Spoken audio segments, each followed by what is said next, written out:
Right. So thank you for joining the FPUK 2025 Christmas event.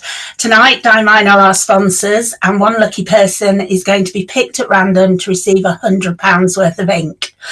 We are also very lucky to have the Writing Equipment Society as the sponsor of the FPUK Zoom account.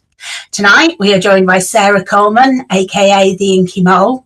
Sarah is an artist, illustrator, designer, lettering artist, public speaker, lecturer, writer, and a pen and ink lover. With a joyfully expansive roster of global clients in advertising, design, film, music, and publishing, her career spans over 3 decades. She makes energetic analog and digital work alongside juggling a myriad of personal projects. Lots of skills, a big folio, and an even bigger ink collection. Over to you, Sarah. Hello. I can see Paul Clark in the list there. Is that the Paul Clark? That's it's the Paul Clark. Hi, Paul. Okay, hello. Nice to see you in person, almost in person. Yeah, the camera's going on in a minute. I just can't get it working. Thanks for having me on. It's nice to be able to talk about a subject I love, and I guess I often start talks by talking about the name. And often it's assumed that Inkymole was some kind of clever branding exercise or something that was chosen to reflect a profession. And actually it isn't. It's students are sometimes disappointed to learn that it stems from a pair of mildly cruel school nicknames. You know what friends are like. So I'm very, very short-sighted, was very short-sighted at school. So my nickname became the Mole, because it was a while before I realised I was short-sighted, so I would, be very short-sighted there, squinting at things. And the inky bit came from always being the kid who was doing art and had paint and ink on the hands and pen ink, always on the fingers and on the school blouse. And ultimately, those two things came together. And for a while, Inkymole or Inky or the Mole, they were all interchangeable. They were used as nicknames. And way back when I had to register the first domain name, Sarah Coleman rudely had already been taken by somebody else. So I couldn't have sarahcoleman.com. How cheeky was that? How rude, yeah. We've only just got the internet and already it was gone. So I thought, well, I'll just use inkymole.com because that obviously was available. And I thought I can always change it. And that was 1994 or 5, I think. Clearly I've never changed it. And then over time, obviously, it's almost like the profession was sort of retrofitted to the name and it stuck. And now, depending on where in the world clients are, they'll call me Mole or Inky or Sarah, according to whichever one they prefer. So that's the background to that. I think that's a cool name. Yeah. Oh, good. I do. I think it's cool. The Americans aren't quite so into pseudonyms or alter egos as we are here. Obviously, the most famous example of that's probably Banksy. So in the States, I tend to be Sarah, but here people call me whatever, Mole. And then obviously the ink connection goes back very, very long way. My dad made, as a child growing up, my dad made cine films. He made Super 8 films, which he would edit and make title sequences for and little animations, and I would often help with those things. And he used Quink. That was his ink of choice at the time, black Quink. And I would use it, and he bought me a bottle of my own once. He had a set of William Mitchell pens. I don't know if you know the William Mitchells ink pens, called Witch pens for short. And I would use his Witch pens to work with. I eventually sort of acquired those. In other words, I borrowed them, went off to college, didn't return them until one day he said they're basically yours now. So ink's something I've used all the way really from the sixth form onwards, I guess. And it's my favourite physical medium. I never got into oils, made too much of a mess, didn't know what I was doing with them. Acrylics I found frustrating, dried too fast. Ink always felt like the most immediate and satisfying medium because it's so incredibly versatile. and you can go full black opaque all the way through to just the very gentlest of washes, like, you know, rain on a page. And so ink's been the constant thread. It was Quink, that was my brand for many years, until one day, I can't remember where I first acquired a bottle of Diamine. I think it was several bottles of Diamine. I think I was after a better drawing ink, one that would dry hard like nail varnish and couldn't be wetted again.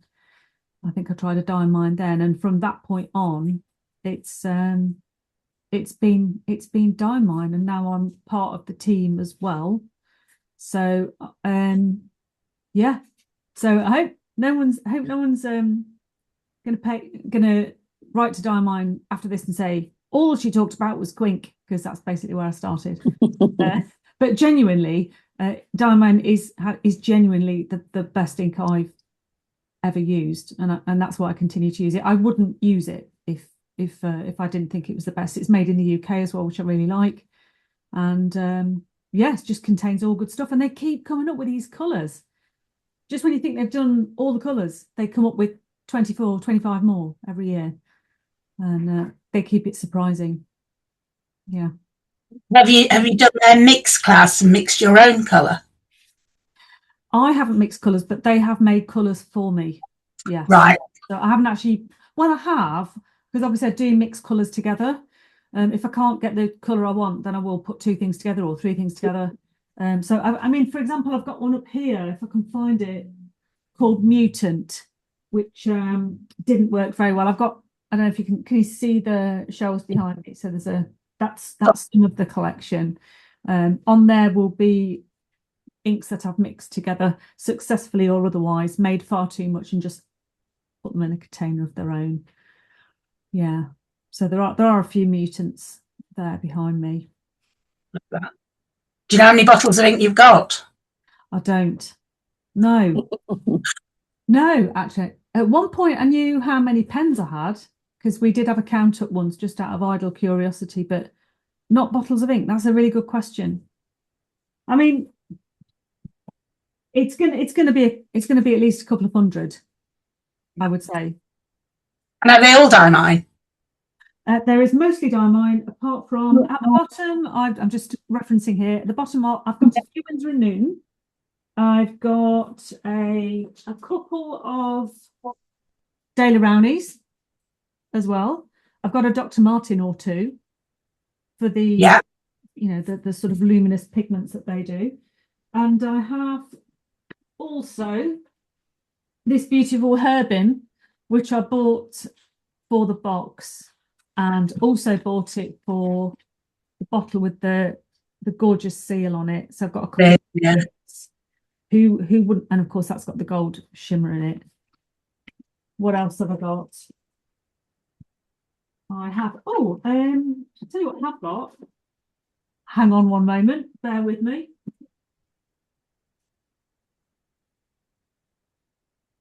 Did you used to watch Tony Hart? Yes. So I've got some of Tony Hart's inks that were marketed at the time when he made the telly programme, and unbelievably they're still perfectly usable. Wow. They're still completely fluid, and so they have to be a minimum of 40 years old. Yeah. Wow. A couple of Tony Harts. Yeah. And Winsor & Newton. And then eco lines, a couple of metallic eco lines. Don't know if anyone uses those. And then finally, I've got a whole collection of sort of graffiti style inks, things like Grog and the Crink line as well. But mostly Diamine. Fantastic. So how many pens did you have? We counted up about 4 years ago, and at that point it was about 760. And there are more. There have been more since. Yeah. Yeah, I love a good pen. Oh dear. How does that compare, Steph, to how many inks you've got? I've got a lot of ink. It's not. I have got some samples, probably about 300 samples, but my total is just over 800. So That's I've got fantastic. Actually, it's a good point, actually, because what I didn't factor in there was bottles of, like, the little ones, like the little the one straight out the calendar. Now, if we're so that's 125, isn't it? Because they've done 5 years. Yes, because we missed 1 year in COVID, so that's 5. Yeah, so there's 125 straight off the bat. Yeah, but they're only tiny. They're only tiny. Yeah, they don't count. No, and I can see I'm in awe of your containerization behind you. It's so organised. Thank you very much. What's in there? I can see tape. That's okay. There's some punches. There's some those are acrylic paints. There's actually those are all sorts of ink spray bottles and things. There's all sorts of different mediums and things that I play with. Very organised. Yeah, I like it. Yeah. But I can see a question in the chat. Oh, that's nice. Paul says he used to go to the art shop Tony Hart used to go to. Where was that? Where was his art shop? Guildford. I'm sorry, I have to go turn that down. Guildford, it was a lovely art shop called Quarry Street Art Shop, which is fabulous. Oh. He'd be in there once a month or so. I'd see him like once every 3 months if we were in at the same time. And it was lovely watching him talk to other people, but I was always too scared to say hello. So you never did say hello? But the thing I was thinking was, because they didn't sell ink at all. They sold the Winsor & Newton inks that you could buy, little calligraphy inks, but they didn't sell any diamine inks. I was just wondering how many people have gone through not buying inks for fountain pens because they just weren't available in art shops. Well, that's a tragedy to think about. And it drove me nuts. I was just going, this makes no sense. Yeah, because growing up, I remember there was Quink and one of the brands. I know I'm thinking of Parker, which is Quink, but that's pretty much what you saw. Yeah, you know, that they were the options really, and certainly ink was only ever really thought about in terms of a writing ink, something you put in a pen, a school pen, particularly. I think it's only relatively recently it's become fully explored as a medium for art and illustration across the board, not just the line work as well. Only because it's exactly the same story for me. I was Quink all the way. I'd use Winsor & Newton every so often. But I did wonder, do you remember what your first diamine was? Because when I got my first diamine, it's green umber, and it completely blew my mind. I was just sitting there thinking, hang on a second, it's not just Quink. I can get any colour I want. Yes, I've got the first colours that I thought. They've been replaced since, but they were... Hang on, have I still got them? I thought... Well, it was... this diamine, this green, which is, hang on, what's the colour? Can't see it. Oh, typically there's an ink blob over what the colour is. So I bought the green, canary yellow, like the really bright magenta, and like a cyan blue in the drawing inks, so that I could mix them together to do a sort of CMYK type thing and make any colour from there. So it was those 4, and then the black quickly followed.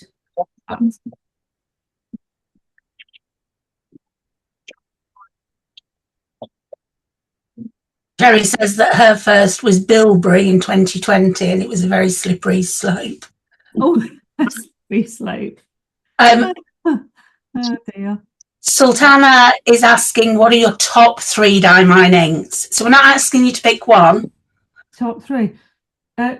Right. Okay. So I would have given you a different answer a few months ago, but can I have top 4? Can I have top 4? I think that's fair. Right. I love. Okay. So I'm absolutely loving the Forever inks because they stay put. Okay. So you wash, you can put your line down. You can really treat these things quite roughly, but once it's dry, it's absolutely going nowhere. So I frequently use these 3 together. The Skyline, Solar Yellow, and Cherry Red. use those three together again to make the sort of CMYK or three-dimensional effect. They look brilliant when you overlay them. So that's either three, or you can count those as one, I'm sure. The next favourites are the jet black fountain pen ink. If I had to travel with only a single ink, it's got to be that one. Right. Failing that, again, it's a different kind of ink, so it's the same thing but different purpose. The Raven, the Forever Ink Raven, because again, if I want to do a drawing and I need it to stay absolutely put, it's going to be that one. In terms of colours, one of the most favourite colours they've ever made was out of an Inkblend calendar. It was called Astral, and it was black, but also quite grey, and then it had this sort of a gold and silver shimmer in at the same time, and it was just absolutely gorgeous. When you looked at it, it looked just like it was a grey ink, and then when you put it down on the paper, it sort of exploded into all these different shades. And it even did that in a fountain pen. Sometimes a fountain pen line is too narrow to really see what the ink is about to do or what it can do. You often can't see its potential, but Astral was just, you know, that was the first one I asked for in bulk. Mm. It's very hard to pick for. It really is. No, there are some really beautiful colours. What's your, if you had to pick a single one? Diamine wise. Yeah. Oh dear. You're on the spot. I'm trying to think of all of them. The first at the end. No, yeah, that's it. I have just Oh yeah. Which is the green sheening orange ink, because unfortunately I didn't get it in time because I wanted that for Halloween, but I'm looking forward to that. I think that'll be quite fun to use. Solid choice. Yeah. Solid choice. So we'll go with that one. Yeah. Yeah. So, and so what you said about nib width, what fountain pens do you tend to use, and what's your favourite fountain pen? Again, not so long ago, my favourite fountain pen would have been my dad's Mont Blanc, which is right here actually. I've been fountain penning a lot more for this year's Inkvents, which again is unusual. So my dad's Mont Blanc here, he had this all the way through his career, and it's slightly broken at the end. I don't know if you can see, it's slightly chipped here. It's got the famous white snow top of the mountain there. So he had this fountain pen and he had a matching pencil with it all the way through his career. And when he retired, he basically said, well, that's yours now. You know, you can permanently take charge of that. So that's a favourite because it's got a very soft, flexible nib, which I really like. Now, in terms of how the fountain pen performs, that's been superseded by this Scriviner, British-made fountain pen, relatively new company, quite a small company. And I've never had a fountain. I have many fountain pens, but I've never had one work as well as this Scriviner. I can leave it for weeks. Not that it gets left for weeks, but I've left it with ink sitting in it, the choddiest ink, and it flows. It's got a nice weight as well, especially when you cap it at the end. I don't know how you feel about capping pens. Some people hate that. But the Scriviner has moved into the #1 spot. And then finally, I've got this bladder-fed Schaefer from the 60s. Again, it's a blue one with the gold tip. It's got a funny little nib on it, very stubby. But again, this is foolproof. And I just love the bladder, the little bladder. And it still works. It's so old, and yet it still fills without complaint. So they're my favourite fountain pens for different reasons. The Scriviner is the newest, I guess. That was a big fan. I've not actually tried one. Actually, I missed them at the London show this time, but I know Paul picked up several. Have you got one, Paul? Is he there? Yeah. Yeah, sorry, I put myself on mute because I was clinking glasses. Show us your Scriviners. I've got 6. Where Oh, is look it? at him flexing. I tell you what, I love a Scrivener pen. They're just so good. And for the first time, I don't normally do it, but the first time ever, I penabled. No, actually, that's not true. I've penabled a few people, but I penabled one of my teaching. Wait, let's go back. What's that word you're using? Enabled. You turn somebody onto fountain pens. Oh, I like that. So I teach at a music and art college. Yeah. And one of the music teachers came up to me last year and said, I've been watching your videos and stuff on Instagram, and I bought a fountain pen. He bought a Lamy Safari. Okay. And he came up to me at the Christmas party a couple of days ago. And he said, okay, I tell you what, £100 budget, what am I buying? And my answer was, I was going to put it on the FPUK site, actually, just to see what people thought, whether I'd given the right answer. But my answer was, for £100, I'd get a Scrivener or a Scrivener pen. I'd get a glass dip, because Scrivener pens are about £50. Yeah, they're really nice, affordable great price, and great weight, great whatever. So that I'd get a glass dip pen, and I'd get an Inkvent advent calendar, any of them on sale after Christmas. Because getting one pen is a beautiful thing, but it's actually the joy of different inks. Indeed. But if you've got an advent calendar, the faff of trying each ink with a fountain pen would be. So I said, do that, get a glass dip pen, and then you can play with all the inks, find the one you love, and then fill the pen with that. Oh, that's a clever idea. I like the glass dippers. Again, they've got a nice weight to them, and I'm sort of like drawing in the background because I'm behind on my Inkvent calendar at the moment, so I'm just currently doing number 9. Me too. I've been following you. I've seen the gorgeous stuff. So I've got this one. This is my favourite glass dip pen, which is called a Bortoletti Fonderia. Got that at the London Pen Show as well. And the nicest thing about it, I'm not going to do it because it's got ink on it, but the glass dip pen bit of it is replaceable. So the actual all of this is the same. Yeah. And then the nib you can take off and put a new nib on if you need to, because I'm sure we've all had glass dip pens chipped. Oh yes. So just changing the nib is lovely, and actually you can get different sizes of nib as well. I don't know you could do that. Didn't even know that was a thing. Yeah, that's great. No, I didn't know that either. Yeah. I'll go around London Pen Show with you next time, Paul. Yeah. Well, what? Like you didn't tell me off last time when I suggested you buy more ink. Yeah. Well, at the last one. That's the gift from Paul tonight. The word penabling. Yeah. Oh well, I learned that from FPUK, I must admit.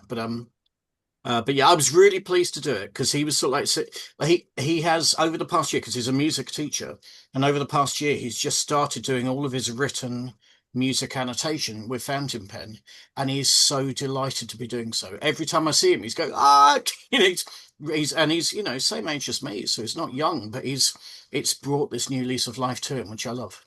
And what was he using before? All digital. Right, so he went. So he went from I've been saying it. It's one of the things I keep. Sorry, I feel like I'm talking too much, but I've been saying it to a few people in education circles. A fountain pen to me gives you more of an appreciation for the written word, or for writing itself, and it slows you down. And the more you use it, the better you become at writing and stuff like that. So I think it's something that makes you more respectful for anything you're then doing, or self-respectful for anything you're doing to it. So anytime I talk to a pen company or something, I say, there is a big education trade show in January called BED. Go there, because so many teachers, I think, would see a pen and go, do you know what? I love this. I'm going to get into it. I think so many people would be turned onto it if they went to the right market, which I think is teachers and students. And I think you're right. If you put a pen in someone's hand, I can't help but start doodling something, even if they're just their own name or a silly face or a willy or something. You know, they'll draw something. You know, you put a pen in someone's hand. It's just picking it up to begin with. Sorry, can I just say one other thing, which I think Sarah will like as well, because it's digital and whatever. But years ago, I used to work with Microsoft on the Paint 3D VR AR team, and we were showcasing Paint 3D on the first day it ever been shown, and we were watching in America where it was happening, where it was whatever. And the producer said he would look up at the camera and wave at us the first time somebody drew a willy on one of these demo machines. Yeah. And it was about 20 seconds in, and he would turn around and he waved at us, like, yay, open the champagne. It was funny. I don't think it's any coincidence that the word pen and penis share the first 3 letters. Yeah, probably. You know, look at us bringing it's a very human thing to do. There was a, because Facebook is Facebook, isn't it? And it plays up. And at one point, there was a problem if somebody put pennies, the post got completely blocked. Nothing to do with that. I've got one of my favourite T-shirts plays on that joke, and it just says, "My pen is huge, but with terrible kerning." And I have actually been stopped by an old lady. Stopped me, and she said, "What does that say, dear?" And I said, "My pen is huge," and she went, "Oh, is it?" So yeah, she wasn't amused, actually. No. Very serious about that. But yet, I mean, again, the importance of kerning. Yeah. It's not just Facebook that does that. Parrot forum, and the vets that I go to is called the Royal Dick, and it changes it when I type it to the Royal Richard. Oh dear. Love that. Yeah, as well. Oh dear. Friday night.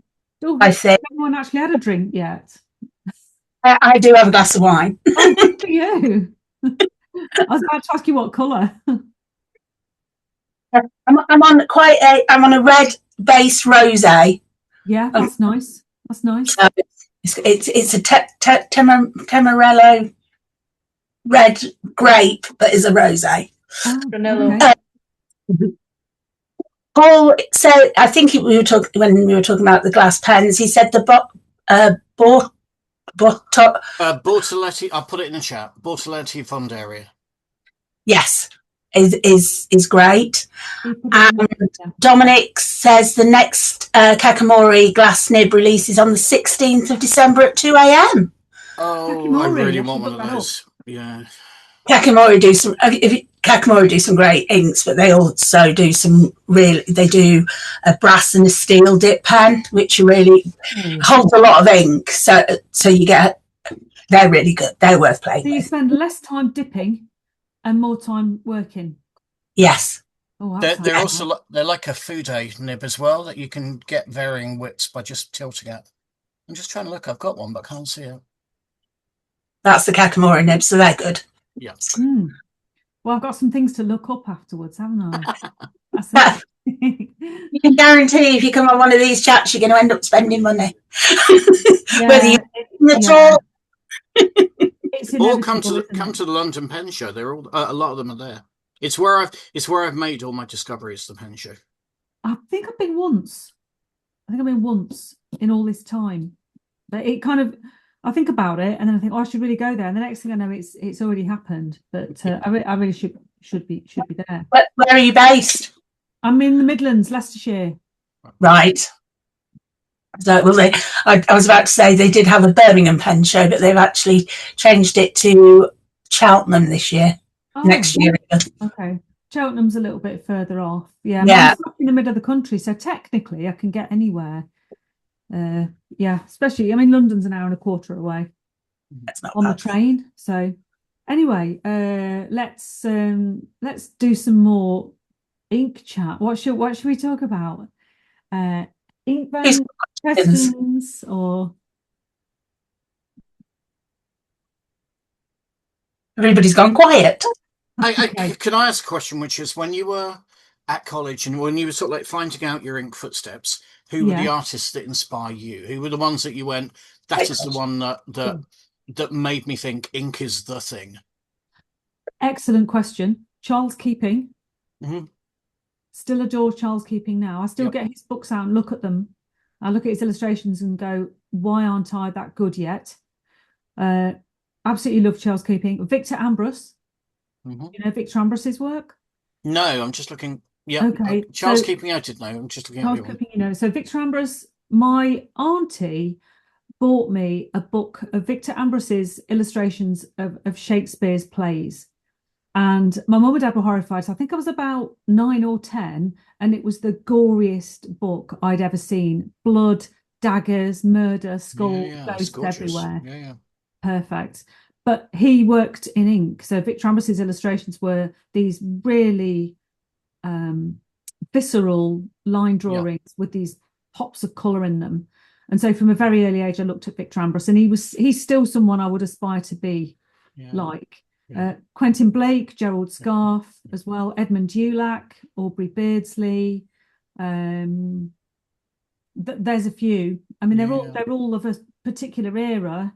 I think Gerald Scarfe, and particularly at the time, bearing in mind this would be sort of early to mid 90s, was an influence, particularly. Have you seen Mike Mignola's artwork? Hellboy. Who, sorry? Mike Mignola, the guy who draws Hellboy. No. Mike Mignola is a modern day Aubrey Beardsley to an extent. Really? You can feel the influence that Beardsley's had, but he's put taking his name in the chat. Yeah, I'll so put I it in can spell chat. it right. He's the guy that drew Hellboy. He's drawn Batman. He's drawn everything for every comics company out there. Okay. Put him in the chat. I need to look him up. Yeah. But if you look at his work, you will feel the Beardsley coming out, but in a more pop culture setting. Okay. And without some of the Beardsley stuff, which means you can't look it up on a college computer. Oh, okay. Sounds good. Yeah. So I mean, they were the key influences really, and I think I tried really hard to be an ink person at that time. In this show. But it kind of veered off actually. Before I graduated, it veered suddenly off into three-dimensional work. So actually what I graduated with was a portfolio that was informed a lot with my ink for the first couple of years. But then my final work, the work I sort of took to clients and put on show, was completely different. It was three-dimensional. It was built pieces for the theatre. But even then, looking back, I can see that ink was still kind of flowing through everything, because I would dye fabrics with it, and I would sort of soak paper in it to make my own tinted papers to work on, and that sort of thing as well. So me and the ink were never really too far away from each other, even though you wouldn't have looked at that work at the time and perhaps thought, here's some, you know, came full circle. Yeah. Oh, that's like, I'm watching the game, people playing the game. Right to find. Hi, Cherry. Hi, Jane. Hi, Simon. Actually, while we're on ink artists, I'm putting a couple more in the chat. Only because these are my guys, and they're Dave McKean is synonymous with Quink, for example. Modern. Oh, Dave McKean. Well, yes. I mean, he was having a moment when we were all doing our degree. We were big McKean fans. I think Sandman had come out a year or two before. Right. So we're all a little bit obsessed with that. And Jamie Hewlett as well. Do you know Jamie Hewlett? Yes, yeah. So although known for different things, Tank Girl, we were Jamie Hewlett fans as well. Yeah. And there's no doubt ink is having a huge renaissance. You know, it was sort of on the back shelves of the stationery shops. Yeah, I think as you were discussing earlier, for years and years, and it's something that was associated with schools and offices and formal paperwork, solicitor stuff, for example. And I think it's had this huge renaissance, which I'm obviously thrilled about. I feel incredibly fortunate to be part of it with the Diamine gang as well, being involved in that. May I ask Sarah if that's a Highland cow painting behind them in the crate? In the crate. Where are we looking? Here? Is it this? Yeah, that's this. Yeah. No, it is merely ink blobs. But I see why you might have thought that. Is this what you're referring to, Jane? Yeah. Yeah. No, it's ink circles and it's collage together. But I can see from a distance how it might have looked quite Highland. It's got the same randomized approach to it, you know. Didn't quite know where I was going with it when I started. Is it all different inks or just different? No, that is one ink, just a single. That's the first ink in the Inkvent calendar this year. That's just a single ink. That's why inks. That's what they're good at. Yeah. Everything from this, you know, real pale wash here, all the way through to this almost black. Yeah. It's stunning. That's what they're good at, you know. Yeah. Actually, can I just say, if you don't follow Inkymole on Instagram, you should, because every ink color for all the ink vents, she's always done really beautiful text-based or image-based images, and they're fabulous. They're really inspirational, and I totally love them. And while I'm plugging Sarah, which is what she should be doing, you can buy the ink vent calendar for her and get it signed. I'm just saying. Oh, Paul, bless you. So, yes, you can actually. Yes, I got a free batch of it as well. That's right. Yeah. So yeah, buy it from them all. I'm often sending parcels to Paul, which is things we're doing. Oh well, I always get the ink vents from you. It just feels right. You know what I mean? I know I could get it anywhere else. I don't care. Yeah. No, that's really cool. Dominic says he loves Maurice Sendak. Yeah. Where the things are is a stunning one to him. Yes, I would agree with that. Yeah, there's nothing to disagree with there. Yeah, legendary. So when you're not doing Inkvent, what else do you do? Well, I do illustration work and design work and lettering work for clients all over the world. So that will include book covers, advertising, music related projects. It can be editorial work. It can be pharmaceutical work in the health industry, you know, the wellness industry. I do packaging for Diamine and other companies as well. It's incredibly varied, and I don't know from 1 month to the next really what I'm going to be working on. So commercially, day to day, I'll be doing things like, you get an example. Here's a good one. This came out this year. So this is in a Michael Moorcock book that just came out earlier this year. So this is all ink in the background here. And then this is ink and a parallel pen used to make the titles. So that's a relatively new one. And what else do we have here?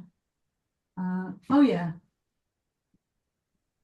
this is a good one. So this is a new autobiography by Randall Plunkett, who is the Baron of Dunsany in Ireland. He inherited the castle, but this is black ink, exactly as it went down on the paper with I think a 6mm parallel pen, and then it's just inverted to make it work. Right.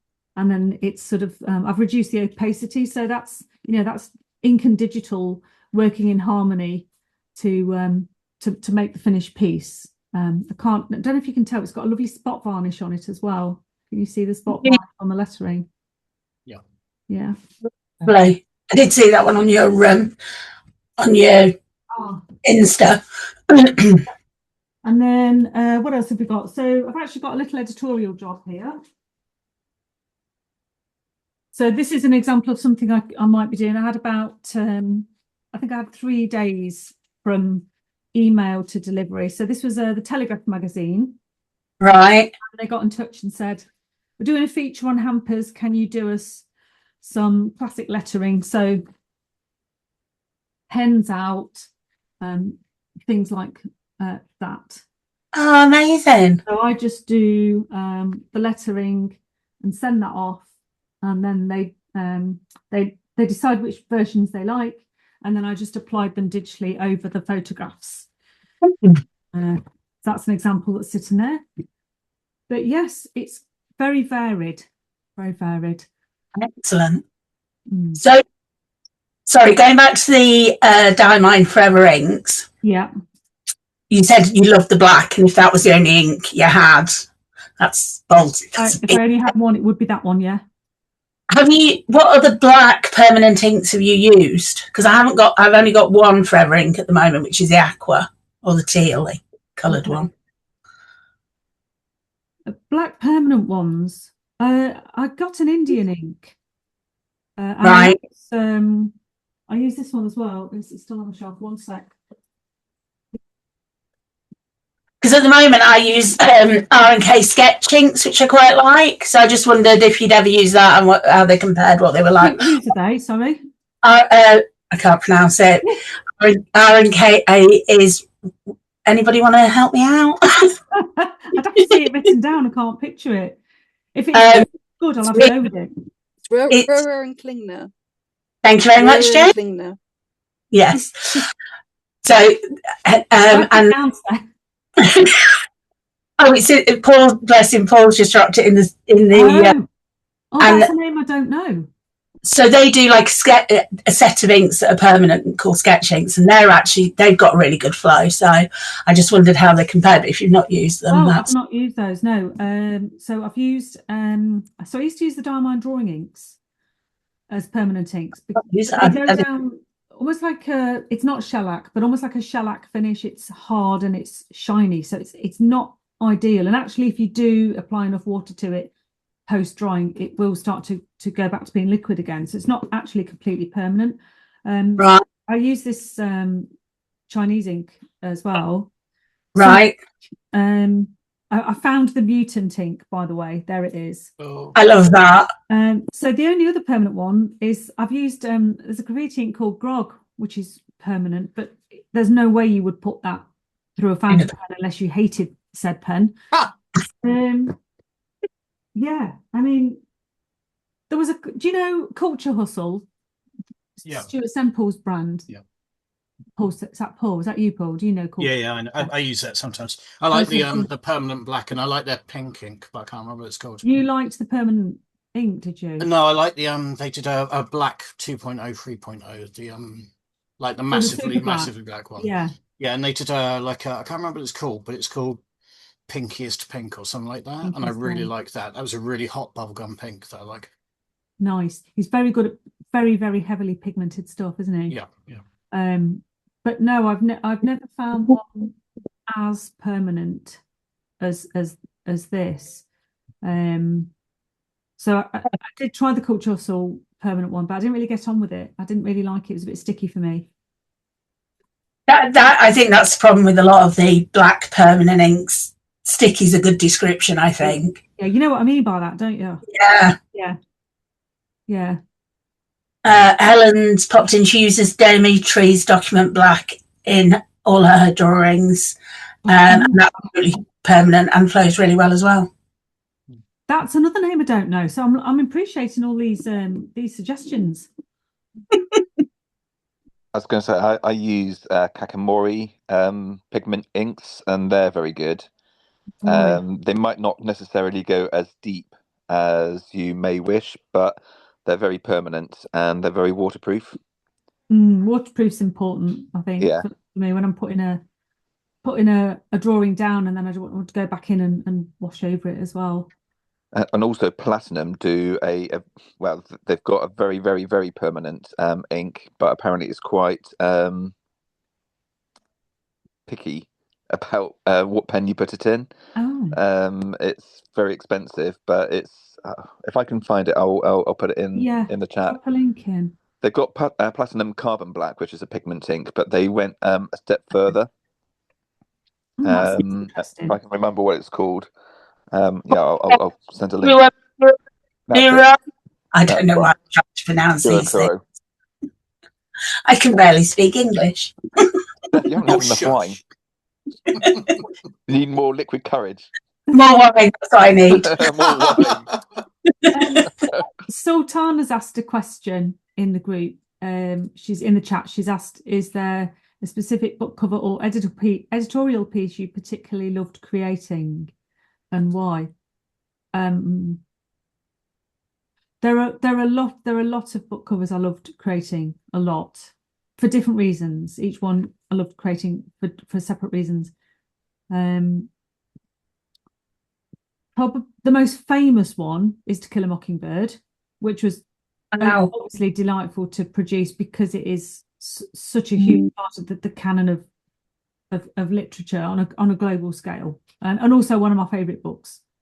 So that was an obvious one. Book covers. So I also did a book cover for a relatively unknown author at the time, Benjamin alias Seance, who wrote Aristotle and Dante Discover the Secrets of the Universe, a book about two gay teens growing up in Mexico in the 80s. And it went on to win award after award. It's one of the best-selling teen books of all time. But at the time, I had no idea this was its future. And it was just such a really good story. I really enjoyed making the cover for it. thinking it's just another teen book cover and we don't know how it's going to do. So there's ones like that where, with hindsight, you've kind of accidentally bought your slice of that book's history, if you like. It's so you become part of it from getting in early. And then in terms of to answer editorial piece, there are quite a few, but I was very pleased to have done a cover for the big issue once. That felt like a good one. Yeah. For reasons you could probably work out. And then I did a cover for the New York Times years and years ago, and that's when I thought, oh, okay, this is a big one, Made it. Yeah, but it's really hard to choose favorites, because you can have your favorite Christmas cover or your favorite newspaper one or your favorite Sunday magazine one, so there'll be favorites in different sections. It's quite hard to choose. Oh, Jean says that's her favorite book too. Nice. I did it at school, which means I obviously hate it. Oh. No, I don't hate it at all. But when you're forced to read something for your I do. We had to do Ted Hughes. Was it The Wasteland? Oh, it's long. It's like 40,000 pages. It's a poem. It's about 40,000 pages long, and they made us study The Wasteland. And it was only made bearable because we had an English tutor who was so theatrical. He would get up on the desks and he would physically act out the poem. It didn't make the poem any more bearable itself, but I can still remember lines from it because Mr. Oliver got on the table and acted them out. Excellent. Can I just say, hi everybody, hi Sarah, lovely to meet you. I've just reread To Kill a Mockingbird, having seen the stage play recently. Yes. And the copy that I read had my maiden name in from school, and I've been married 52 years. So it was quite an old copy. That's lovely. Yeah, That's it lovely. was actually, yeah. Where did you see the stage show? Leeds Playhouse. Okay. I think there's one touring, isn't there? That's the one. Yeah. Regent's Park. It's been on Regent's Park. Yeah. It was excellent. I really enjoyed it. Very good. I think it's quite difficult to get Scout right. Yeah. Because she is a child, so you have to employ a very... I could not find out how old that actress was. Same. I Googled her and I could not find an age for her at all. But she pulled it off. She was a very convincing child. Yeah, she was giddy and childlike. 22, Yeah. But it was very cleverly done. Yes, the production. The staging was clever. Quite minimal. So how did you find the book, going back to the book after having watched it? Oh, absolutely loved it again. Yeah. I mean, I've read it 4 or 5 times in between probably as well. But but I also then read the other one that she brought out, Go Set a Watchman. Go Set a Watchman, yeah. No, didn't like that. Well, that was, people called it her other novel. Other people called it a prequel. She wrote it before, but it was about afterwards, wasn't it? Wrote bits for it before. Yeah. I guess it was always going to be a controversial book. I guess it was always going to be like a Marmitey book.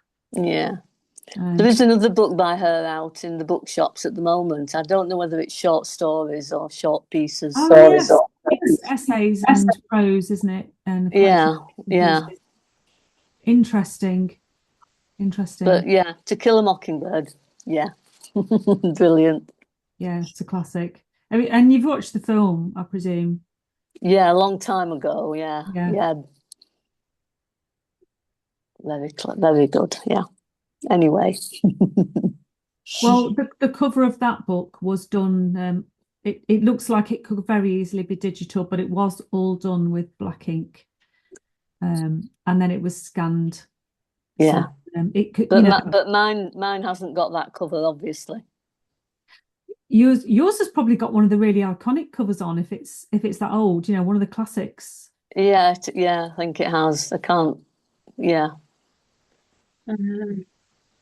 As they've got the Norman Rockwell Museum in the US has a collection of To Kill a Mockingbird covers, because it is such an iconic book, and a lot of illustrators have tackled it. So they've got a little collection there on display. I don't know if it's on display or whether it's in a separate room. I've never actually been, but I know they have a collection there of covers just for that book because of how many people have tackled it. Is it the one where she's swinging on the tire? No, I would say that's probably too new, isn't it, for your copy?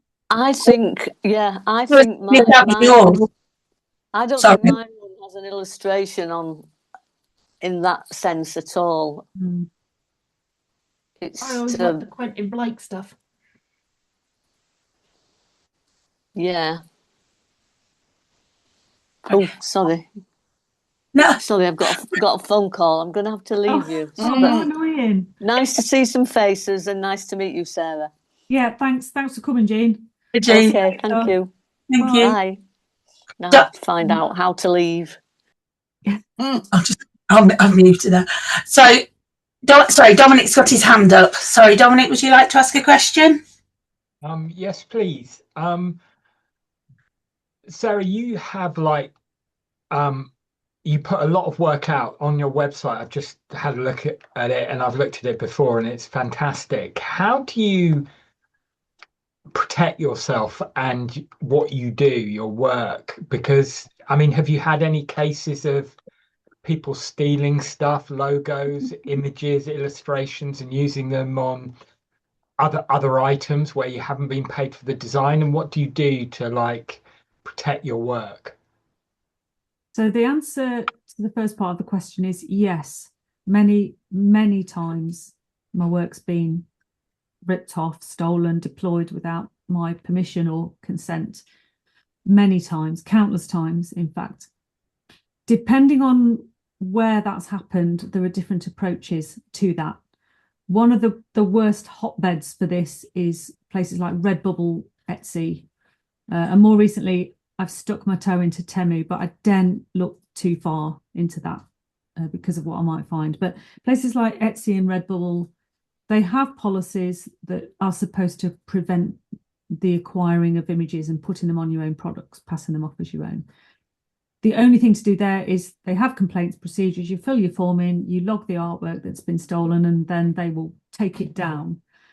Another policy I've had in that instance is rather than have someone's shop shut down immediately without discussion, I will reach out to them personally and say, you may not be aware, because they might not, that you can't just take an image and use it, even though you might think it's in the public domain, it isn't, and you've neither sought permission nor paid a fee to use it.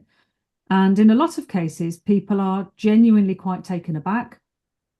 They just didn't understand that just because it's on the internet, it's not fair game. And the best scenario in that case is when we end up having a dialogue, they've learned something, I've not had to do anything dramatic, they take that listing down, or we come to some sort of arrangement. And that can be anything from, I'll let you use that piece for X amount of time, or I'm going to bill you for a small percentage of what you might have turned over. Most of the time, they just take it down because they don't want the hassle. It's a different scenario if it's something corporate, if it's something more high level. I have had work used by companies who should know better. Obviously, I'm not going to name them. And in that case, you just, again, the key word is you have a dialogue and you speak to them about what's happening. It isn't just me and my colleague, it happens to my colleagues all the time. And of course, the irony is the more work you do, the more high profile your work becomes, the more it happens. And so if you were to, there was a time when I could type in To Kill a Mockingbird on Etsy, for example, and hundreds of products would show up with my artwork on. And there's only so much you can do about that. In terms of protection, you can't have it both ways. You can't put your artwork online and promote it and publicize it and expect it to not be vulnerable to that kind of activity. So ultimately, my own take on this, and other artists might be different, is the best protection is to keep on making new work and creating your own work, because clearly, if someone is taking your work and using it on a sticker and flogging it, they haven't got the ability to do that themselves, or they probably would. I have. So keep moving, keep producing more work. There aren't any mechanisms in place really to protect your work. I tried watermarking. It's a pain in the bum, takes ages. There are technologies in place which allow you to look for unauthorized uses of your own work, and you kind of go there at your own peril, because once you've discovered all these uses, you've then got to make a decision. You're going to act on it, or you're going to pretend you haven't seen it. So I just accept that in order to promote work, get work, and keep a business going, I have to have the work online, while also staying painfully aware, I guess, that anything online, particularly on social media, is instantly vulnerable to being misused. Thank you. That's all right. And Linda's just asked, do you have an agent or do people contact you directly? And the answer to that is both. So I've got an agent in the US who represents me for everything except teen books, children's books, and books I write myself. And I've got a literary agent in London who takes care of teen books, children's books, and any projects I write myself. I used to have a UK agent, but we parted company recently after 16 years. We did not share the same vision anymore. There's no hard feelings. It just came to an end. And for everything else, if someone contacts me directly, I generally handle the query myself, unless I choose to involve an agent. Sometimes a job will come in and you think, I think I want my agent involved in this. And so I'll make that decision on the spot about that. Thank you. Thanks for the question, Linda. Thank you. Any other questions? Yeah. Oh, got to be something. Do you take commissions then? Like if somebody wanted you to do a picture with a theme or something? I don't do much in terms of private commissions. Right. I tend to work mainly commercially. I'm an artist for hire, if you like. I'm what would have been called a commercial illustrator, I suppose, X amount of years ago. I will do the occasional one, and that's mainly because time is quite limited. And so if I take on any sort of private commission, it has to meet the criteria of, do I know them really well? Is it a family member? Is it something I really like? If it's an animal, I'm not going to do it because I can't draw animals. Really bad at drawing animals. So instantly, if it was ever something like really draw my cat, I have to let them down immediately, because it's better than letting them down when I hand the work over and it doesn't look like a cat. Yeah. So some private commissions, yes, but generally there's not enough hours in the day to do those. Paul says, favourite pad to work in? Oh, that's a can of worms. For what, Paul? Sketching? Yes, ideating, any form of the bit where you get the process and you think, I've got to start sketching stuff out. Moleskin. In your face, Steph! Yeah. So this is the moleskin. I think they call them kayes. The brown kayes with the in the back. Yeah. And this one just happens to have a dead rat on the front. Yeah. I love that. In Diamine Forever inks, actually. Cool. There you go. And then for notes, it's now I'm really gonna bodge the pronunciation here. Leuchtturm. Yeah. The lighthouse. Yeah. There we go. But always lined, always fine lines. I can't do writing in a freestyle page. So fine lines. Paul, does that meet with your approval? I'm only laughing because I put a thing up on the FPUK thing the other day saying I love a moleskin pad. So at the moment, only because I'm doing a few things back to back to back, I'm actually working 3 moleskins together. Oh, check you out. Wait, is that printed page edges, or is that you? No, I've drawn on it. Okay. So nice. And Steph said you are literally the only person I know that likes and approves of moleskin, because the paper is quite fountain pen unfriendly. It's not good for ink. It's not terrible. Really that good for ink. What I do is I glue all the pages together with a Pritt stick, which I know is stupid. It's a bit daft. It's a bit daft, but Every pad I start with, I always it's not like a Marie Curie mindful thing or whatever. It's just as I'm gluing the pages together, I'm thinking to myself, thinking, what is this pad going to be?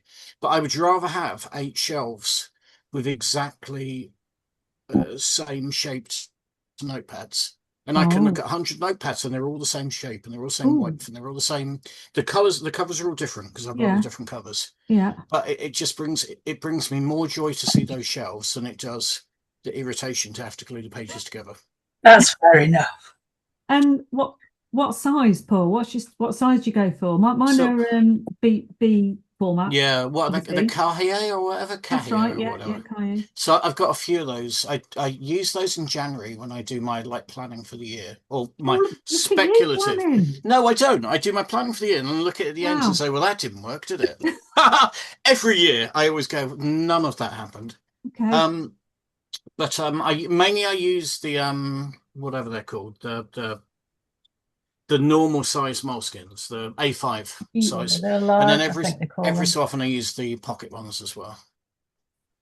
Right, I do have a moleskin here. Actually, I stopped buying them because I discovered Lloyd Terms. Yeah. Oh, this is cheesy. This is an Adobe branded moleskin. Yeah. But yeah. Is that the Creative Cloud one, the one that you can scan in? No, it's not that fancy. Okay, right. It was just a prezi from somebody at Adobe. Yeah. But yeah, it's got to be the fine lines for notes. Yeah. Absolutely got to be fine lines. I don't know if you've seen it. I'll send you a link later. But there's a pad by a company called Endless, well, they do a black one called the Endless Stealth, and it's got, rather than lines, it's got very faint dots, which still feels nice to write on and draw on, but the dots are less invasive than the lines. Is it grid or lines? It's dots, but it's dots in a gridded system. Can't do a grid. Do you know? Okay. Try grid, couldn't do it. Felt like I was doing homework. Yeah, well, it's not a grid exactly. I mean, it's just dots where the grid lines would be, if that makes sense. Okay. But the paper is great. It took ink like an absolute champ. I mean, like literally, I could ink, colour wash, ink, colour wash, ink, colour wash, ink, colour wash. It would never go through and it would never buckle. Is that regalia paper in that one as well? You know what? I've literally no idea. Because it really shows up the colour well, the regalia paper. But I was going to say it's quite a light. It's a white that has almost like a blue tint, but it shows off ink and colour brilliantly. If I swap from moleskin, it's the only pad that I found that I think I'd do it. Lectern I kind of liked, but the Endless stuff I liked more. Endless is great paper. What were you holding there? You were holding something up there. What was it? This is Dingbats. I was just showing you the dot grid. Okay, there it is. I don't see it. Can't see it, can you? It's disappearing on camera. It is. I like dot best, and then I like grid. So I do like grid. So, but yeah, the Endless paper's lovely. Takes ink brilliantly, and as I say, I like Dingbats as well. Oh, this is. I mean, I'm grateful it's the time of year when we're allowed to buy things for ourselves. I'm nervous about all the links I'm going to be sent later with these new products. Dominic also says a row full ink, paper as well, which is great for showing up ink. Yeah, that's what I need, because the moleskin I held up is purely for sketching, so it'll only be really paper and pen. When it comes to sketching, actually doing stuff with ink, then I'll just switch to, I'll buy A3 C white 300-gram paper by the bucket load. Yeah. Because I often have to scan things in as well. Actually, C white pads are really good as well, thinking about it. Yeah. On I had a faulty C white batch a couple of years ago. That was weird. I had to send back 1,000 sheets. Really? Because they'd done something, they'd not finished it properly. And as soon as you put the ink down, it just went, and all these feathers, and it was something to do with how they'd not finished the paper properly. Yeah, mad. Quite interesting. They didn't believe me at first. I was going, no, I'm telling you. And I get a sheet after sheet. Then I opened another pack, another sheet, put the ink on, and it was doing the same thing. Like thread veins almost. Yeah. So you were mentioning about scanning earlier. Yes. What sort of paper do you use for scanning? Because obviously, when you shine a big bright lights on paper, it can be quite reflective. You tend to sort of lean to a particular type of paper, or yes. photograph as well? If I'm in a rush, I'll photograph a sketch and send it to a client. Sometimes it's important to send a client a photograph so that they can see how the work has been made, especially now when the threat of AI looms large. I'm choosing to photograph work quite often next to a pen or a pencil or with something in shot that proves this was made by a human, if it's a work in progress particularly. In terms of scanning, it's the C White 300 gram drawing paper at A3. But for final artwork, I use posh French stuff. One sec.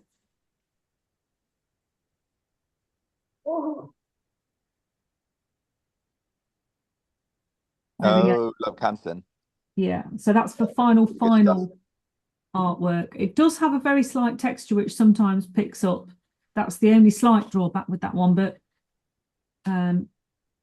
that's really good for ink as well.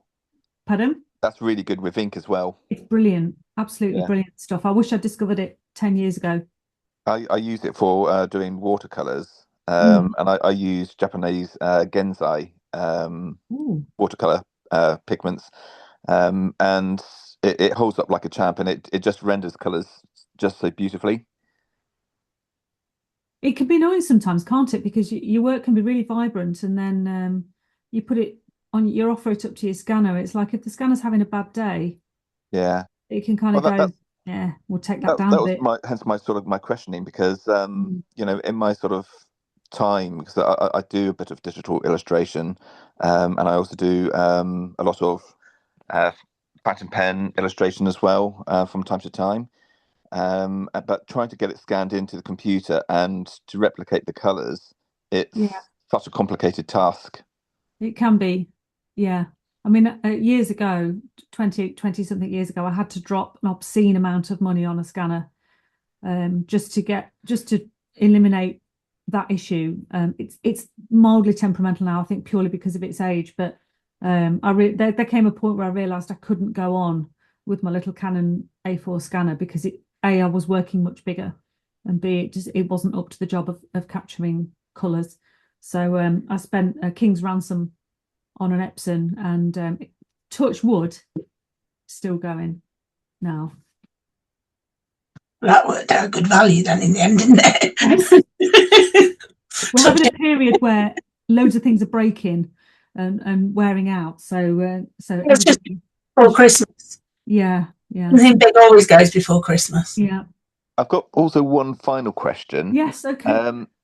With e-ink displays now starting to produce colours and to show artwork in better clarity, is this something which you've either A, come across, or B, have you ever used e-ink displays for doing digital draft work on? I haven't. No, I've not delved into that at all. No. That's a boring answer, isn't it? Definitely worth looking into. Is it? I mean, what I quite like about using e-ink displays is that it's basically paper likeness. So it's not a glare in your face. And I think for when you're doing black and white line drawing, it's a better alternative, I think, than using a computer. I might have a look at that actually, because I know what you mean about the glare. If you've got a good link for that, send it over. So I wouldn't mind exploring that a little bit. I want you all to know, I was just talking about things breaking.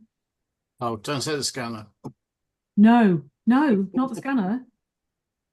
The top of my moleskin has just split. Oh. From the top of the pen. Yeah. And to make it worse, that's just tinkled off as well. Is that the sort of thing that one of the nib might? Is there somebody at London Pen Show or similar that could fix and repair that? There'll be folk on FPUK that can fix that for you. Yeah. I will have to ask, because that's literally just happened. I mean, admittedly, I was kind of rolling it in my hand. That's your dad talking to you. Yeah. Don't talk about my pen. Yeah. He's only down the road. He can come and tell me off if you want to. I'll drop you their names across on an email, because there's a couple of guys in the group who are brilliant at that type of pen. I'd love that. Yeah, thank you. No problem. Right. I'm conscious we've run on a bit. I'm going to draw it to a close, I'm afraid. Well, just one thing before we do. I don't know if you saw me take a little photo of the screen. That was because I was bringing all your lovely faces up. And I did a random number generator, and the number was 15, and that's Kay. So, Kay, if you'd like to drop me a direct message, I will put you in touch with DieMine, and you can pick £100 worth of ink. £100. I know they do it every year. It's really good. Amazing. Well, congrats, Kay. Where's Kay? I can't see her on the screen. You're very lucky. She got. Oh, where? I can't see it. Oh, there she is. Yeah. Oh my goodness! Well, we actually did a group ink with DieMine last year called Blue Monday. Oh, lovely. Just for the group, and we have a charity auction every year, and one bottle sold for £110. Oh, cool! Oh, yeah. That's worth it. That was pretty cool. But there we go. Right. Thank you so much, Sarah. And as I say, I know we've run on a little bit. Thank you very, very much for your time. That's okay. It was good fun. I enjoyed it a lot. Good. So, well, if you ever want to come back on, just drop me a message. Yes. Well, I'm not being salesy here, but do you want to go on my mailing list so that you stay in touch with everything that's happening? And that'd be fabulous. Like literally, once a month when I remember. There's a couple of months I've missed this year. And that way it just keeps me in touch with everybody as well. So no, that'd be brilliant. Absolutely. Okay, I'll do that. Brilliant. Thank you very much, Sarah. Take care and have a wonderful Christmas. Yeah. Yes. Nice Happy to meet Christmas, you. everybody. Nice to meet See you. you later. Bye. Bye. Thanks. Bye. Bye. What you say?